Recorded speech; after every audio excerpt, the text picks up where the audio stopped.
الحمد لله الحمد لله وكفى والسلام على عباده الذين اصطفى أما بعد فأعوذ بالله من الشيطان الرجيم بسم الله الرحمن الرحيم إنك لعلى خلق عظيم وقال النبي صلى الله عليه وسلم بعثت لأتمم مكارم الأخلاق وقال النبي صلى الله عليه وسلم أنا زعيم ببيت في وسط الجنة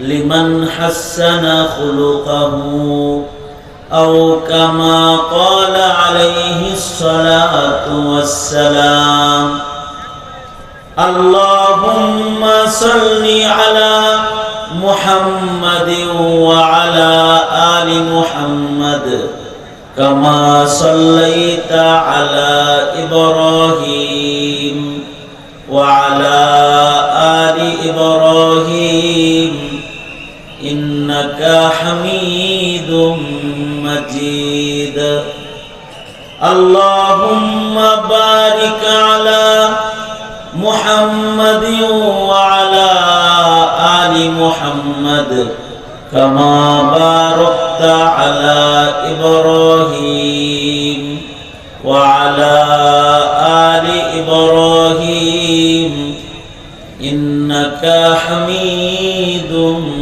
مجيد মুজাহিদে আজম আল্লামা শামসুল হক ফরিদপুরি রহমতুল্লাহ আলাইহির কর্মজীবন শীর্ষক আলোচনা সভা এবং সকল মৃত ব্যক্তিদের মাগফিরাত কামনায় অত্র অঞ্চলে ঐতিহাসিক বর্ণী উচ্চ বিদ্যালয় মাঠে আয়োজিত মহতি তাফসীরুল কোরআন মাহফিল 2025 মাহফিলের মোহতারাম সাদার মোহতারাম সভাপতি উপস্থিত হযরত বুজুর্গ উলামায়ে কেরাম সম্মুখপানে সমবেত দিন প্রিয় ইসলাম প্রিয় দিনদার ইমানদার মুমিন মুসলমান ভাইরা পর্দার আড়াল থেকে আলোচনায় শামিল মা বোনেরা বিশ্বজগতের মালিক বিশ্ব প্রতিপালকের বিশ্ব দরবারে কালিমাতুর শুকর যে মহান রব্বুল আলামিন অত্যন্ত দয়া করে মায়া করে ভালোবেসে রহমতি বরকতি জান্নাতের টুকরা বাগানে উম্মতের উলামায়ে দ্বীনদের সোহবতে আমাদেরকে আল্লাহ তাআলা দাওয়াত ও তাবলীগের নিসবতে কোরআনে কারীমের আলোচনার মাহফিলে আসার বসার তৌফিক দান করেছেন। কালিমাতুর শুকর করি, শুকরিয়া আদায় করি, জবান খুলে ভক্তি ভরে সমস্বরে আওয়াজ করে মুহাব্বতে সকলে বলুন আলহামদুলিল্লাহ। দুপুর থেকে শুরু করে এ পর্যন্ত হযরত উলামায়ে কেরাম কিমতি নসিহাত আপনাদেরকে করেছেন। আমি বরকতের নিয়তে আপনাদের সামনে আল্লাহর কালামের সূরাতুল কলম থেকে 4 নম্বর আয়াতে কারিমা এবং 2 জায়গা থেকে হাদিস আপনাদের সামনে পেশ করেছি। এইগুলোকে সামনে রেখে কিছু কথা আপনাদের কানে পৌঁছাইবার ইরাদা আল্লাহ তাআলা কিছু উপকারী কথা আপনাদের কানে তাকরার করার তৌফিক দান করেন। আপনারা সকলে দোয়া করুন, বলুন আমিন। মুহতারাম হাজিরিন, আমি কোনো ভূমিকা না দিয়ে সরাসরি আমি যে সবকটা আপনাদের সামনে তাকরার করতে চাই সেই দিকে চলে যাই। মানুষের জীবনের সবচেয়ে বড় উন্নতি হলো তার চরিত্রের উন্নতি, আর মানুষের জীবনের সবচেয়ে বড় অধঃপতন হলো তার চারিত্রিক অধঃপতন। ইকো বন্ধ করে দাও। একটা মানুষের ব্যক্তি জীবনের চরিত্রের উপরে তার মর্যাদা, চরিত্রের উপরে তার ব্যক্তি জীবন, চরিত্রের উপরে তার কবরের জীবন এবং হাসরের জীবন নির্ভর করে। যদি একটা মানুষের চরিত্র সুন্দর হয়, সেটা সে আল্লাহর কাছে পছন্দের বান্দা হয়। আর যদি চরিত্র নষ্ট হয়ে যায়, ব্যক্তির চরিত্র নষ্ট হইলে ব্যক্তি ধ্বংস হয়ে যায়। সমাজের মানুষের চরিত্র নষ্ট হইলে সমাজ ধ্বংস হয়ে যায়, রাষ্ট্রের মানুষের চারিত্রিক অবক্ষয় ঘটলে রাষ্ট্র বরবাদ হয়ে যায়। এ কারণে যুগে যুগে নবী রাসূলগণ মানুষের চরিত্র ঠিক করার জন্য পৃথিবীতে আগমন করেছেন। বাবা আদম থেকে শুরু করে আমাদের নবী আলাইহিস সালাম পর্যন্ত যত নবী আসছেন সব নবীগণই মানুষের চরিত্রের শিক্ষক ছিলেন। মানুষদেরকে চরিত্রের তালিম শিক্ষা ওনারা প্রদান করেছেন। আমাদের নবীজি বিশ্বনবী মুহাম্মদুর রাসূলুল্লাহ সাল্লাল্লাহু আলাইহি ওয়াসাল্লাম এমন এক সমাজে এমন এক সময়ে আগমন করেছিলেন যখন মানুষের চারিত্রিক অধঃপতনের কারণে গোটা সমাজ তথা জমানাকে মানুষ অন্ধকার যুগ হিসেবে চিনত, কালো যুগ হিসেবে চিনত। জাহিলিয়াতের কালো আধার ছেয়ে গিয়েছিল মানুষের জীবনে, আর মানুষগুলো চরিত্র হারিয়ে হাইওয়ান জানোয়ারের চেয়েও নিকৃষ্ট হয়ে গিয়েছিল।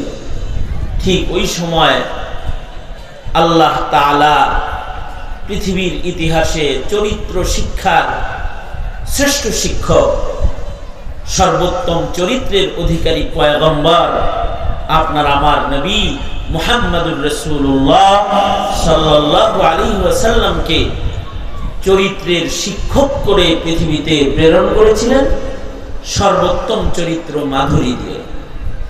আল্লাহর রাসূল বলেন, আলা রাসূলুল্লাহ সাল্লাল্লাহু আলাইহি ওয়াসাল্লাম বুইসতু লিউতাম্মিমা মাকারিমাল আখলাক। আল্লাহর নবী বলেন যে আমি সর্বোত্তম চরিত্র শিক্ষা দিতে তোমাদের মাঝে আবির্ভূত। নবীজি মানুষকে চারিত্রিক তালিম প্রদান করেছেন। যিনি চরিত্রের শিক্ষক হইবেন তার চরিত্র যদি উন্নত না হয় সে চরিত্রের গুণে ছাত্র ভালো কেমনে গঠন করবেন? সঙ্গত কারণেই আল্লাহ তাআলা আপনার আমার নবীকে খুলুকে আযীম সর্বোত্তম চরিত্র দান করেছেন। আমাদের নবী আলাইহিস সালামের চরিত্র হলো খুলুকে আযীম। আল্লাহ তাআলা বলেন, ইন্নাকা লাআলা খুলুকিন আযীম। আমাদের নবী আলাইহিস সালামের ব্যাপারে আল্লাহ তাআলা বলেন, নিশ্চয়ই বন্ধু আপনি সবচেয়ে উত্তম চরিত্র মাধুরী ওয়ালা পয়গম্বর। আপনাকে আমি সবচেয়ে সর্বোত্তম চরিত্র দান করেছি। আল্লাহর রাসূল সাল্লাল্লাহু আলাইহি ওয়াসাল্লামকে আল্লাহ তাআলা এমন শ্রেষ্ঠ চরিত্র দিয়েছিলেন যে নবীর চরিত্র দেখে, আমাদের নবী আলাইহিস সালাতু ওয়াস সালামের চরিত্র দেখে নবীজির দুশমনরাও নবীজির কাছ থেকে চরিত্র গ্রহণ করত এবং দুশমনরাও নবীজির চরিত্রের প্রশংসা করত। শুধু দলের লোক গুণ গাইতো না, বিরোধী দলের মানুষ যারা তারাও গুণ গাইত। আমাদের গুণ তো আমাদের দলের মানুষ গায়, বিরোধী দল যদি কেউ হয় তখন সে গুণ গায় না, তার দোষ গায়। কিন্তু মুহাম্মদুর রাসূলুল্লাহ সাল্লাল্লাহু আলাইহি ওয়াসাল্লাম তিনি এমন এক সর্বোত্তম চরিত্র নিয়ে পৃথিবীতে আগমন করেছিলেন যে নবীজির চরিত্রের গুণগান কাফেররাও গাইত। আল ফাজলু লিমান শাহিদাত লাহুল আদা। দুশমন যদি কারোর প্রশংসা করে, কারোর দুশমন যদি কারোর গুণ গায় তো তার মর্যাদা বেড়ে যায়। দুশমন যদি কারোর দুশমনের প্রশংসা করাইতে পারে তার চেয়ে মহৎ উপরের মানুষ কে হইতে পারে? আমাদের নবীজি বিশ্বনবী মুহাম্মদুর রাসূলুল্লাহ সাল্লাল্লাহু আলাইহি ওয়াসাল্লাম দুশমন যারা তাদের কাছেও প্রশংসিত ছিলেন। আল ফাজলু লিমান শাহিদাত লাহুল আদা। দুশ্মন যদি কারোর গুণ গায় তাহলে তার মর্যাদা বেড়ে যায়, দুশ্মনেও যদি কারোর প্রশংসা করে তাহলে তার প্রশংসাটা গ্রহণযোগ্যতায় পৌঁছে যায়। পক্ষের মানুষ তো কতজনের গুণ গায়, কিন্তু বিপক্ষের লোকেও যদি গুণ গায় তাইলে তার গুণ, তার মর্যাদা অনেক উপরে চলে যায়। মুহাম্মদুর রাসূলুল্লাহ সাল্লাল্লাহু আলাইহি ওয়াসাল্লাম উনি এমন এক মহান চরিত্র নিয়ে পৃথিবীতে আগমন করেছিলেন যে ওনার চরিত্র, ওনার চারিত্রিক সনদ আল্লাহ তাআলার পক্ষ থেকে শুধু না, দুশমনরাও নবীজির চরিত্রের সনদ। আল্লাহর রাসূল সাল্লাল্লাহু আলাইহি ওয়াসাল্লাম জীবনে কোনদিন বাচপান থেকে শুরু করে মৃত্যু পর্যন্ত এমন কোন আচরণ আল্লাহর রাসূল কারোর সাথে করেন নাই যে আচরণের কারণে নবী আলাইহিস সালাতু ওয়াস সালামের বদনাম গাওয়া যায়। নবীজি প্রশংসিত, নাম যেমন মুহাম্মদ, কামও ওইরকম যে আল্লাহর রাসূলকে আল্লাহ তাআলা এমন এক আখলাক দান করেছিলেন যে নবীজি দুশমনের জবানেও নবীজি প্রশংসিত। আমরা তো নিজেদের কাছে প্রশংসা কুড়াইতে পারি না, আমরা নিজেরা নিজেদের দুশমনদের কাছে তো অনেক পরের কথা, নিজেরা নিজেদের প্রশংসা করাইতে পারি না। এত দুর্বল আখলাক, এত দুর্বল চরিত্র আমাদের ধীরে ধীরে হইতেছে। কিন্তু আমাদের আবু আজদাদ যারা, আমাদের পূর্বপুরুষ যারা, তাদের নাম কেন নিতে হয়? শামসুল হক ফরিদপুরি রহমতুল্লাহ আলাইহির জীবন কর্মের উপরে আলোচনা কেন করতে হয়? কারণ ওনারা তো এমন এক চরিত্র গ্রহণ করেছিলেন নবীজির কাছ থেকে, ওনাদের গুণ শুধু মুসলমানে গায় না, ওনাদের গুণগান ওনাদের দুশমনরা গায়। এ কারণে চরিত্র গঠন এটা চারিত্রিক উন্নয়ন, এটা জাতির মহান এক দৌলত, যে এর মাধ্যমে জাতির মর্যাদা বেড়ে যায়। চরিত্র গঠনের জন্য কিছু মূলনীতি আল্লাহর রাসূল সাল্লাল্লাহু আলাইহি ওয়াসাল্লাম বলেন, চরিত্রের গুণে তুমি গুণী হইতে চাও তাহলে সিলমান কাতাআকা ওয়াফু আম্মান যালামাকা ওয়া আহসিন ইলা মান আসাআ ইলাইক। আল্লাহর রাসূল বলেন, চরিত্রওয়ালা হইতে চাও, যে তোমার সাথে সম্পর্ক ছিন্ন করে তুমি তার সাথে সম্পর্ক জুড়ে ফেলো, যে তোমার উপরে জুলুম করে তুমি তারে মাফ করে দাও। ওয়াফু আম্মান যালামাকা, যে তোমার উপরে জুলুমকারী তুমি তাকে ক্ষমাকারী হয়ে যাও। ওয়া আহসিন ইলা মান আসাআ ইলাইক, যে তোমার ক্ষতি করে তুমি তাকে ক্ষতি করো না, তোমারে কষ্ট দেয় তো তুমি তার উপকার করে যাও। তোমাকে আঘাত দেয় তুমি তাকে পাল্টা আঘাত দিও না, তুমি তার উপকার করো। আঘাতটা যদি জবানের আঘাত হয়, এই মাইকলা কে রে, এই ইকো আর ইয়া যা আছে সব বন্ধ কর, গান গাইতে বসছি নাকি? তোমাকে যদি কেউ আঘাত করে তুমি পাল্টা আঘাত দিবা না, তুমি তাকে সুন্দর আচরণ উপহার দাও, কারণ সুন্দর আচরণ এটা আখলাক, সুন্দর ব্যবহার এটা আখলাক। আল্লাহর রাসূল সাল্লাল্লাহু আলাইহি ওয়াসাল্লামের আখলাকের বর্ণনা দিতে গিয়ে হযরত আনাস বলেন, 10 বছর নবীজির খেদমত করছি। এই 10 বছরের ভেতরে নবীজি আমাকে কথা বলেন নাই এই কাজটা কেন করলে, এই কাজটা কেন করলা না। আল্লাহু আকবার। এমন ধমকির সুরে এতটুকু কথা নবীজি বলেন নাই। আল্লাহর রাসূল সাল্লাল্লাহু আলাইহি ওয়াসাল্লাম যে নবীজিকে অনেক বড় আক্রমণ করতে গেছে তাকেও মাফ করে দিয়েছেন। আল্লাহর নবী একবার গাছতলার ভেতরে নবীজি ঘুমাইতেছেন, আরাম করতেছেন। কাফের একটা এসে আল্লাহর নবীর গর্দানে ছুরি ধরে বলে, মাইয়ামনিউকা মিন্নি, এই মুহাম্মদ তুমি একা একা শুয়ে আছো, আমার হাতে তরবারি আছে, তোমাকে কে বাঁচাবে? অর্থাৎ আমি তোমাকে এখন হত্যা করে ফেলবো, কে বাঁচাবে তোমাকে? আল্লাহর রাসূল সাল্লাল্লাহু আলাইহি ওয়াসাল্লামের মুখ দিয়া মৃদু আওয়াজে বের হয়েছে, বাঁচাবে আমার আল্লাহ। বলেন তো বাঁচানেওয়ালা কে? আরো জোরে আওয়াজ করে বলেন বাঁচানেওয়ালা কে?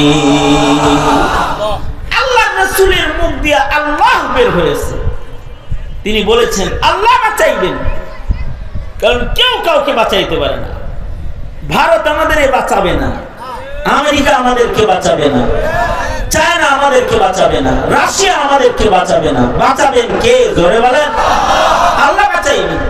নবীজি বলতেছেন আমাকে বাঁচাবেন আল্লাহ। আল্লাহর রাসূল সাল্লাল্লাহু আলাইহি ওয়াসাল্লামের মুখ দিয়া এই আল্লাহ শব্দ বের হওয়ার সাথে সাথে দুশমনের হাতের তরবারি হাত থেকে খুইলা মাটিতে পড়ে গেছে। আল্লাহর নবী ইহুদির হাত থেকে পড়ে যাওয়া তরবারিটা নিজের হাতে উঠায়া নবীজি তার গলায় তরবারি ধরে আবার বলতেছে, মাইয়ামনিউকা মিন্নি, তোমাকে কে বাঁচাবে? তারপর আল্লাহ নেই, সে কয় আপনি আমারে বাঁচাইবেন। আল্লাহর রাসূল সাল্লাল্লাহু আলাইহি ওয়াসাল্লাম নিজের আখলাক প্রদর্শন করলেন, খুলুকে আযীম প্রদর্শন করলেন। আল্লাহর রাসূল বললেন, তুমি আমার গলায় ছুরি ধরেছিলে মারার জন্য, আমি চাইলে তোমার গলাটা এখন তোমার ছুরি দিয়া গর্দান থেকে আলাদা করতে পারতাম, কিন্তু আমি তোমাকে মাফ করে দিলাম। সে বলে এই শিক্ষাটাই আমার দরকার, তাইলে আমি অন্য দলে না, আমি আপনার দলে যোগ দিলাম, আমাকে কালেমা পড়ান, মুসলমান বানান। আল্লাহর রাসূল বলেন অন্য হাদিসে, আল্লাহর নবী বলেন, খুযিল আফওয়া ওয়া'মুর বিল উরফ, খুযিল আফওয়া ওয়া'মুর বিল উরফি ওয়া আ'রিজ আনিল জাহিলিন। আল্লাহর রাসূল বলেন মানুষকে ক্ষমা করো, বেশি বেশি ক্ষমা করা, আফু দরগুজারি, সবাইকে মাফ করতে থাকবা, ক্ষমা করবা, এটা আখলাক। ওয়া'মুর বিল উরফি, মানুষকে ভালো কাজের দিকে আদেশ করবা, মারুফ পথ দেখাইবা, মুনকার রাস্তা দেখাইবা, নিন্দিত পথ প্রদর্শন করবা না, প্রশংসিত পথ, প্রশংসার কাজ, ভালো ভালো কাজগুলা মানুষদেরকে করতে বলো। আর মূর্খরা যদি, বেবুজরা যদি তোমার সামনাসামনি হয়ে যায় তো বেবুজদের থেকে নিজেকে একটু এড়ায় চলো, এটা আখলাক। জাহেলদের সাথে মুখোমুখি হইতে যায় না, তাদের থেকে নিজেকে সরায় নাও, কারণ জাহিল তোমার আখলাকের মূল্যায়ন করবে না। ও আরিজ আনিল জাহিলিন, আল্লাহ তাআলা তো আরো শক্ত করে বলেন, তুমি যদি জাহেলের মুখোমুখি হয়েও যাও, ওয়াইদা খাতাবাহুমুল জাহিলুনা ক্বালু সালামা, জাহেল যদি তোমাকে গালি দেয়, জাহেলেরা, তো তুমি তাকে পাল্টা গালি দিতে যায়, তোমার চরিত্রের যে সৌন্দর্য এটাকে নষ্ট করো না, তুমি তাকে সালাম দিয়ে চলে যাও, ভালো কথা কও তার লগে। সে তোমাকে গালি দিয়েছে, তুমি তার সাথে ভালো আচরণ দেখাও। আল্লাহ পাক বলে তোমাকে মূর্খরা গালি দিছে, তো তুমি তাদেরকে গালির পাল্টা গালি না দিয়া শান্তির কথা বলে সালাম দিয়ে ভালো কথা বলে চলে যাও। আল্লাহ পাক বলেন ওয়া ইবাদুর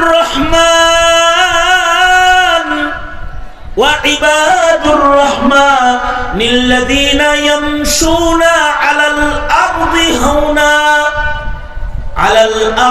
হাওনা ওয়া ইযা খাতাবাহুমুল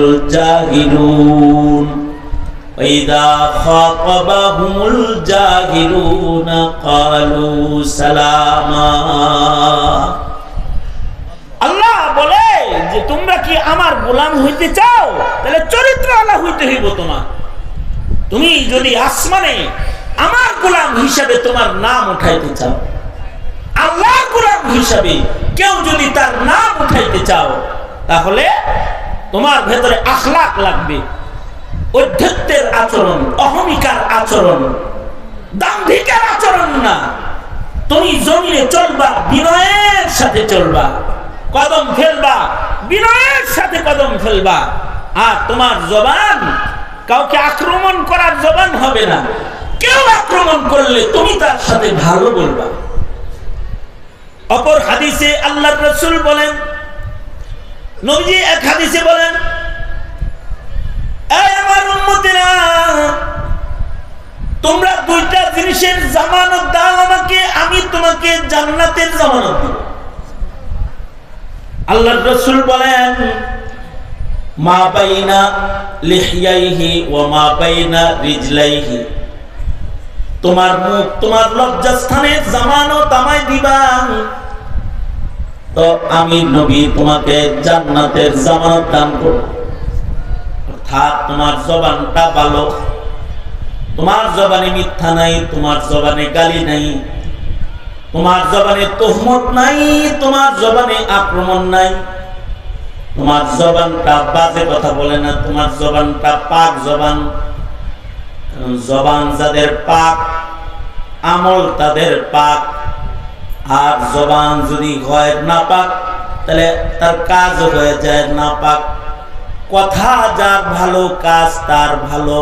এই কারণে আল্লাহ তাআলা অন্যত্র বলেন, ইয়া আইয়ুহাল্লাযীনা আমানুত্তাকুল্লাহা আকুলু কাওলান সাদীদা ইউসলিহ লাকুম আ'মালাকুম। জবান ভালো বানাইবা, তাহলে তোমার কাজ ভালো হয়ে যাবে। শুধু কাজ ভালো হবে না, যার জবান ভালো তার আমলনামাও ভালো হয়ে যাবে। ওয়া ইয়াগফির লাকুম যুনুবাকুম, মুখ ভালো হইলে পরে তার গুনাহ মাফ হয়ে যায়। কারোর মুখে যদি ভালো কথা উচ্চারিত হয় তো তার গুনাহ মাফ হয়ে যায়। কারোর মুখে উচ্চারিত হয়েছে আস্তাগফিরুল্লাহ, বলেন আওয়াজ করে, আওয়াজ করে বলেন। আপনারা যারা আছেন দুপুর থেকে বয়ান শুনতেছেন, সবাই শক্তি সামর্থ্য হলো তো? আপনি নড়ে চড়ে তো? কার কার হাত নড়ে? আপনাদের তো দেখি দোনো হাত নড়ে। আপনাদের দোনো হাত নড়ে চড়ে? নড়ে চড়ে? শুধু হাত নড়ে না, মুখও নড়ে? বোবা নেই তো কেউ? যাদের মুখ নড়ে তারা জোরে আওয়াজ করে বলেন আস্তাগফিরুল্লাহ রাব্বি মিন কুল্লি যামবি ওয়া আতুবু ইলাইহি। মুখে এতটুকুন কথা যদি কারোর উচ্চারিত হয় তো তার পিছনের সব গুনাহ মাফ হয়ে যায়। দিল থেকে যদি এতটুকুন কথা কারোর বের হয়, এই কারণে যার মুখ ভালো তার জান্নাতের জামিনদার সাইয়্যিদুল মুরসালিন রাহমাতুল লিল আলামিন মুহাম্মাদুর রাসূলুল্লাহ সাল্লাল্লাহু আলাইহি ওয়াসাল্লাম। যার জবান ভালো তার জামানত, জান্নাতের জামানত নবী দান করেছে। নবীজি বলে, তুমি তোমার মুখ ভালো করো, তাহলে তোমার লজ্জাস্থান পবিত্র রাখো, তোমার জবান পবিত্র রাখো, তো আমি তোমাকে জান্নাতের জামানত দিয়ে দিব। এই কারণে আমাদের আকাবিররা কথা বলতে খুব সাবধানে বলতেন, যাতা বলতে নাই। এ যাবৎ পর্যন্ত মানুষের ভেতরে যত মানুষের বিপদ ঘাড়ে সওয়ার হয়েছে, তাদের জবান নাপাক হওয়ার কারণে সওয়ার হয়েছে। কারণ বেঈমান হইছে যারা, তাদের মুখ নাপাক করেই বেঈমান হইছে। আর যারা আল্লাহর জান্নাতের মালিক হইছে। তারা মুখ পবিত্র কইরাই মুখে পড়ছে লা ইলাহা ইল্লাল্লাহ মুহাম্মাদুর রাসূলুল্লাহ, সাথে সাথে দাখালাল জান্নাহ, জান্নাতের মালিক হয়ে গেছে মুখটা পবিত্র কইরে। আর এই জগতে কেউ যদি বেজ্জতি হইছে তো কথা বলে বেজ্জতি হইছে। হ্যাঁ, মুখ খুব চলে, মুখে যা আসে তাই বলে, তো বেজ্জতি হয়েছে। মুখে বাইর হয় গালি, তো কাউরে গালি দেয়, অমুকের বাচ্চা তমুকের বাচ্চা, মুনাফিক, কাফের, জঙ্গি, এরকম গাল দিতে থাকে। এমনকি গাল দিতে দিতে বলে তুই রাজাকার, তুই যুদ্ধ অপরাধী, তুই তালেবান, তুই সন্ত্রাসী, এগুলো বলতে থাকে। এই যে মুখ যখন খারাপ হয়ে যায় তখন তার উপরে বালা মুসিবত এসে যায়। যার মুখ নাপাক হয়ে যায়, মুখে খারাপ উচ্চারণ এসে যায়, তখন এটা প্রভাব তাকে ইজ্জতের আসন থেকে টান দিয়া নামায়া বেজ্জতের জায়গায় ফেলে দেয় মুখের খারাপির কারণে।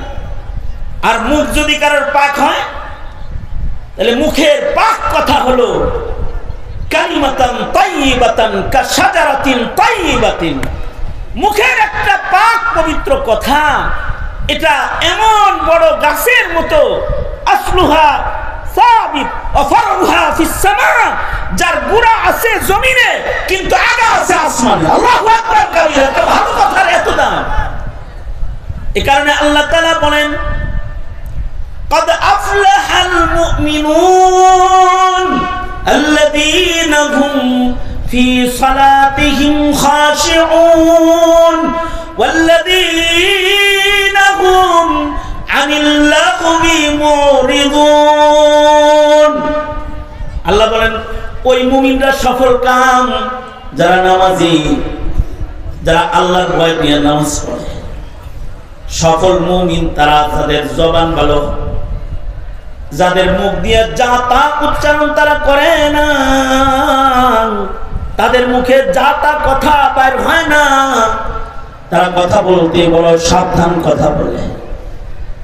যে কথাটা আল্লাহ, যে কথাটার উপকার নাই, ওমন কথা তার মুখে উচ্চারিত হয় না। অর্থাৎ যে কথাটার দুনিয়ার উপকার নাই, যে কথাটার আখিরাতের উপকার নাই, যে কথাটার দুনিয়ার উপকার নাই, যে কথাটার আখিরাতের উপকার নাই, এমন কথা মুখে উচ্চারণ করে না। এই মানুষগুলা সফল। তাদের সফলতা হলো রাসূল তাদের জান্নাতের জামিনদার। যাদের মুখ ভালো তাদের জান্নাতের জামানত দিয়েছেন মুহাম্মদুর রাসূলুল্লাহ সাল্লাল্লাহু আলাইহি ওয়াসাল্লাম। আল্লাহর রাসূল বলেন, যত মুখ চালাইবা তত বিপদে পড়বা, আর যত চুপ করে থাকবা তত নাজাত পাইবা। বেশি মুখ চালাইবা তো বিপদে পড়ে যাইবা, জবান বেশি চালাইতে নাই। তবে মান সাকাতা নাজা, যে চুপ থাকবে নাজাত পেয়ে যাবে। মান সামাতা নাজা, যে চুপ থাকবে সে নাজাত পেয়ে যাবে। এই হাদিস শোনার পরে ইতিহাসের পাতার এমন আবেগ অতিক্রম করেছে যারা তাদের জীবনে 21 বছর, 30 বছর, 40 বছরের ভেতরে নিজের মুখে দুনিয়ার কোন কথা জিকরুল্লাহ তিলাওয়াত ছাড়া আর কিছু মুখে উচ্চারণ করে নাই। আল্লাহু আকবার করে বলেন, আর উচ্চারণ করে নাই। এই শুধু এতটুকু শোনার পর যে চুপ থাকবে সে নাজাত পেয়ে যাবে। কারণ মুখের কথাগুলাই তো মিজানে ভারী ভারী হবে।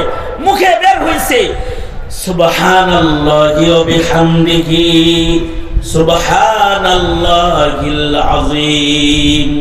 মুখে বের হয়েছে লা ইলাহা ইল্লাল্লাহ। যদি কারোর মুখের শেষ কথা হয় লা ইলাহা ইল্লাল্লাহ, মান কানা আখিরু কালামিহি লা ইলাহা ইল্লাল্লাহ ফাদাখালাল জান্নাহ, যার জীবনের শেষ কথা হয়ে যাবে লা ইলাহা ইল্লাল্লাহ, সে আল্লাহর জান্নাতে ঢুকে পড়বে। আবার যার মুখে উচ্চারিত হবে সুবহানাল্লাহি ওয়া বিহামদিহি সুবহানাল্লাহিল আযীম কালিমাতানি হাবিবাতানি খাফিফাতানি আলাল লিসান সাকিলাতানি ফিল মিজান। মুখে উচ্চারণ করতে কোনো কষ্ট হয় না, কিন্তু মিজানে অনেক ভারী।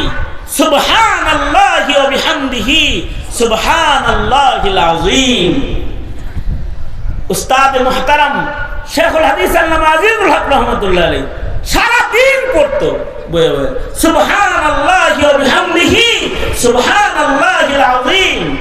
শামসুল হক ফরিদপুরি রাহমাতুল্লাহ আলাইহি নিজের সার্বক্ষণিক সময় নিজামুল আওকাতের আওতায় এনে অযথা কথা ওনারা বলতেন না, হয়তো তিলাওয়াত নয়তো কলম, ভালো কথা লিখেছেন। জীবনে আমাদের মতো ফেসবুকের লেখা যদি শামসুল হক ফরিদপুরি রহমতুল্লাহ লিখতেন, তাহলে ফেসবুক অন্য কোনো লেখায় কাজ করে পাওয়া যেত না। কিন্তু উনি ওনার কথাগুলোকে ফেসবুকে না লিখে ওনার ভালো ভালো কথাগুলোকে কলম বন্ধ করে গেছেন। এবার শামসুল হক ফরিদপুরির ভালো কথাগুলোকে যদি এক রুমের ভেতরে একত্রিত করা হয় তো এটা জীবন্ত লাইব্রেরি হয়ে যায়। এত লিখছেন ভালো কথা, যেমন ভালো কথা বলেছেন তেমন ভালো কথা লিখেছেন। কারণ মুখ যদি খারাপ হয় তাহলে তার চরিত্র খারাপ হয়ে যায়, আর মুখ যার ভালো হয় চরিত্র তার ভালো হয়। আব্দুল্লাহ ইবনুল মুবারক রাহমাতুল্লাহ আলাইহি বলেছেন, পুরুষের কথা না নারীর কথা বলে। আব্দুল্লাহ ইবনুল মুবারক বলে, আমার জীবনে আমি এমন মহিলার সাক্ষাৎ পেয়েছি, একটা মহিলা মানুষ কিন্তু সুদীর্ঘ 40 বছর সে কোরআনের আয়াত ছাড়া আর কিছু মুখে আনে না। ইবনুল মুবারক বলে, হজ্জে বাইতুল্লাহ শেষ করে আমি বাড়ির দিকে রওনা করব, হঠাৎ করে দেখি মক্কার বাইরে চৌরাস্তায় সওয়ারি যেখান থেকে কাফলা যেখান থেকে বাগবাগ হয়ে যায়, সেখানে অসহায় এক মহিলা একবার ডানে একবার বামে সামনে পিছে খালি কারে যেন খুঁজতেছে। ইবনুল মুবারক বলে, বৃদ্ধা মহিলার চাহনি দেখে ভাবলাম মুসিবত বলে একটা নারী পাশে দাঁড়াই। আব্দুল্লাহ ইবনুল মুবারক বলে, মহিলার কাছে যায় সালাম দিলাম, আসসালামু আলাইকুম ওয়া রাহমাতুল্লাহ। জীবনে কোনোদিন এমন সালামের উত্তর কারোর মুখে শুনি নাই। এই সালামের জবাবে একটা মহিলা পেলাম যে হাদিসের ভাষায় সালাম না দিয়ে কোরআনের ভাষায় সালামের জবাব দিল। আমার সালাম উচ্চারিত হতে তার মুখে আল্লাহর কালামের একটি আয়াত উচ্চারিত হলো, সালামুন কাওলাম মির রাব্বির রহিম। ইবনুল মুবারক বলেন, আমি তাকে বললাম, এই মা এখানে কি হইছে, হারাই গেছেন নাকি? সে আরেক আয়াত তেলাওয়াত করে বুঝাইলো হারাইছে। মাই ইউযলিলিল্লাহু ফালা হাদিয়া লাহু, আল্লাহ যদি কাউরে পথ হারায় দেয় পথ দেখানোর তার কেউ থাকে না। জিগাইলাম, কোন জায়গায় বাড়ি আপনার?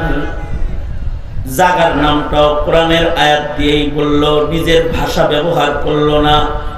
সে বলল, সুবহানাল্লাযী আসরা বিআবদিহি লাইলাম মিনাল মাসজিদিল হারামি ইলাল মাসজিদিল আকসা। তার মনে হলো নবীজিকে রাতের বেলায় সরওয়ারে দু আলম নবীকে মেরাজের রাতে আল্লাহ তাআলা মক্কা থেকে আকসায় দিয়েছে। আমিও রইছি মক্কায়, কিন্তু যাব আকসায়। ইবনুল মুবারক বলে, আমি জিগাইলাম, আমি কি আপনাকে কোনো উপকার করতে পারি? আমি কি আকসার পথে আপনাকে আপনার বাড়ির পথে আগায় দিতে পারি মা? সে আবার কোরআনের আয়াত পড়ে বলে, ফামান ইয়ামাল মিসকালা যাররাতিন খায়রান ইয়ারাহ।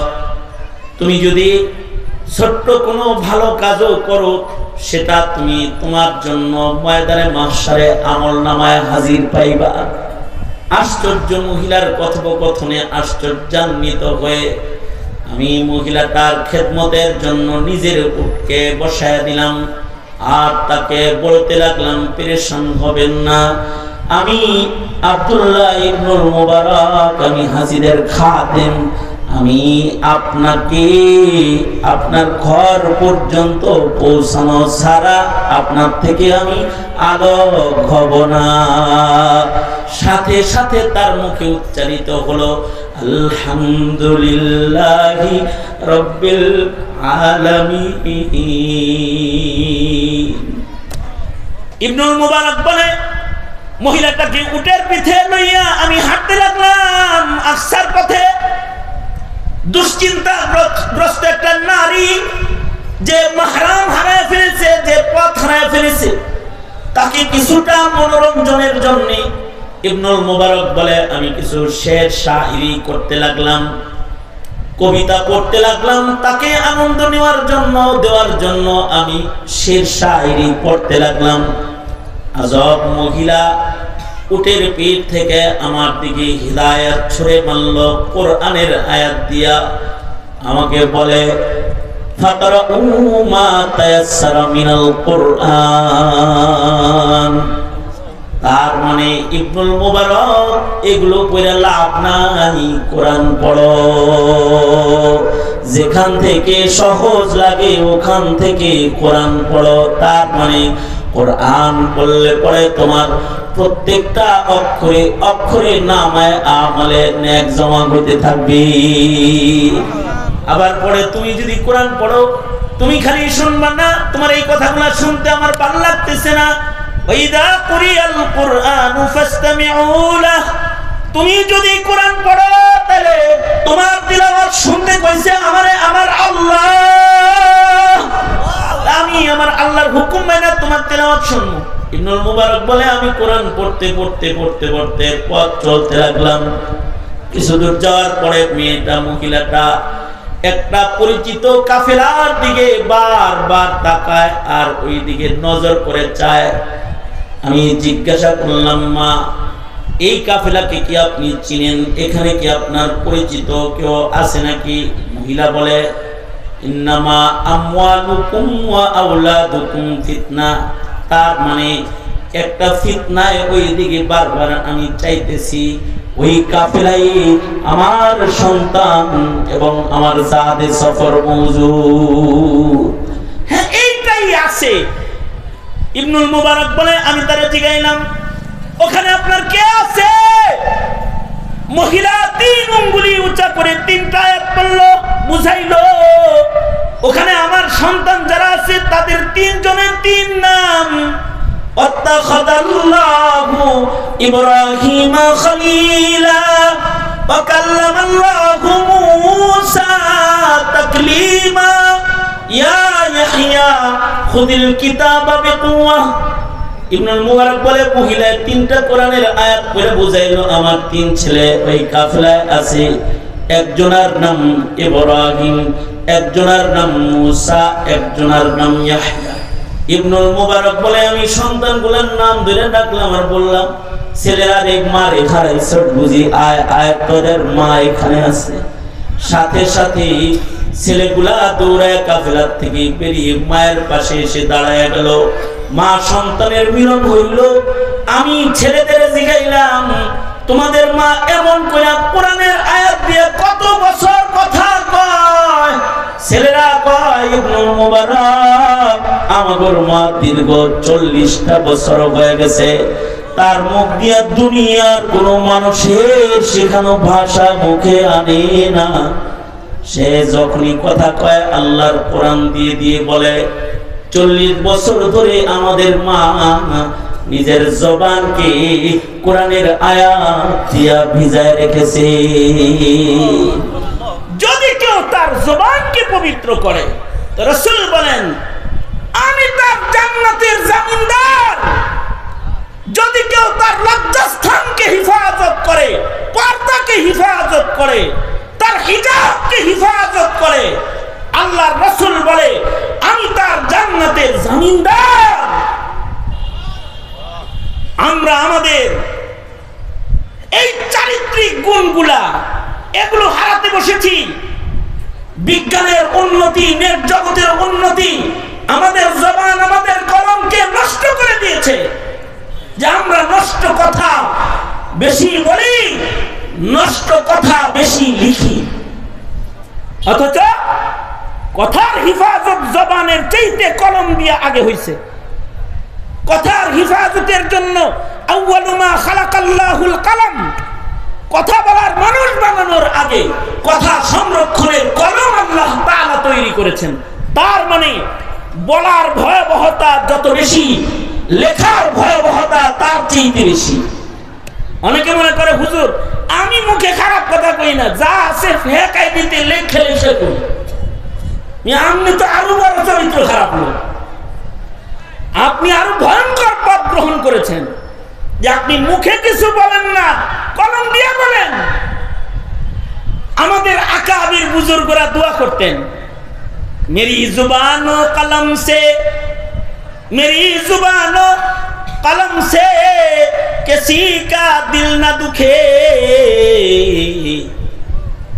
मेरी जुबानो कलम से किसी का दिल न दुखे, किसी को शिकवा न हो ज़ेरे आसमां मुझसे, किसी को शिकवा न हो ज़ेरे आसमां मुझसे, मेरी जुबान और कलम से किसी का दिल न दुखे, किसी को शिकवा न हो ज़ेरे आसमां मुझसे, किसी को शिकवा न हो ज़ेरे आसमां मुझसे।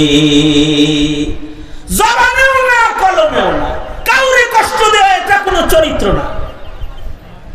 তাহলে চরিত্রের গুণ রক্ষা করার জন্য মুখ সুন্দর, কথা সুন্দর বানাইতে তৈয়ার আছি না ইনশাআল্লাহ? নবী বলেছেন তুমি মুখ সুন্দর করো, তোমার সুন্দর জান্নাতের জামিনদার আমি। আল্লাহ রাসূল জামিনদার হয়ে গেছেন। আর লজ্জাস্থান হিফাজতকারী হও, লজ্জাস্থান লজ্জা হিফাজত করো। যে নারীর লজ্জা হিফাজত হয় না, ও নারীর চরিত্র ঠিক থাকে না। এখানে মুসলমানের, মুসলিম নারীর ইজ্জত অনেক দামি, কারণ মুসলিম নারী সম্ভ্রম সংরক্ষিত, এটা লজ্জাস্থান হিফাজতে থাকে, ঢেকে রাখে, পর্দা করে রাখে। আজকের মুসলিম নারীর মধ্যে লজ্জাস্থান হিফাজত এবং পর্দার আযাব যেগুলো, এটাকে হিফাজত করার মাদ্দা না থাকার কারণে মুসলিম রমণীরা চারিত্রিক অবক্ষয়ের ভয়াবহ মুখোমুখি হয়ে গেছে। ভয়াবহ। আমাদের সমাজে মুসলিম নারীরা মুসলমানের হাতে লাঞ্ছিত হয়, কারণ একটা নারীর ইজ্জত রক্ষা করা, নিজের লজ্জাস্থান রক্ষা করা, আরেকজনের লজ্জা রক্ষা করা যে আখলাক, এই তালিম আমরা আমাদের সন্তানকে দেই নাই। তো আমরা তো শরীফ শরীফার গল্প পড়ায় ফেলেছি, আমরা তো আমাদের সন্তানদেরকে ট্রান্সজেন্ডার পড়াইছি, আমাদের সন্তানরা হিজাব বা পর্দা এগুলো এখন বুঝে না। অথচ শরীয়তে ইসলামে চরিত্রের এই জায়গাটা কত গুরুত্বপূর্ণ। মুসলমান আর কাফেররা যুদ্ধ হয়েছে, মুসলমানদের হাতে কাফের মুশরিকরা গ্রেফতার হয়েছে, কিছু মুসলিম মুসলমানের হাতে কাফের মুশরিক গ্রেফতার হয়ে মুসলমানের কাছে আসছে, যাদের ভেতরে কিছু যুবতী নারীও আছে। যুদ্ধ নিয়ম ছিল, মুসলমানের হাতে যদি কাফের গ্রেফতার হয় তো কাফেররা মুসলমানদের দাসদাসী হয়, আর কাফেরদের হাতে যদি মুসলমানদের কেউ গ্রেফতার হয় তো মুসলমানরা কাফেরদের দাসদাসী হয়ে যায়। তো গ্রেফতার হয়ে আসছে, যাদেরকে গ্রেফতার করে আনা হয়েছে দাসদাসী, দাসদাসীদের শরঈ কাপড়ের বিধান আলাদা আছে। তো এই মহিলারা খোলা চেহারায় গ্রেফতার অবস্থায় আছে, এর ভেতরে রূপসী সুন্দরী একটা যুবতীও আছে। আল্লাহর রাসূল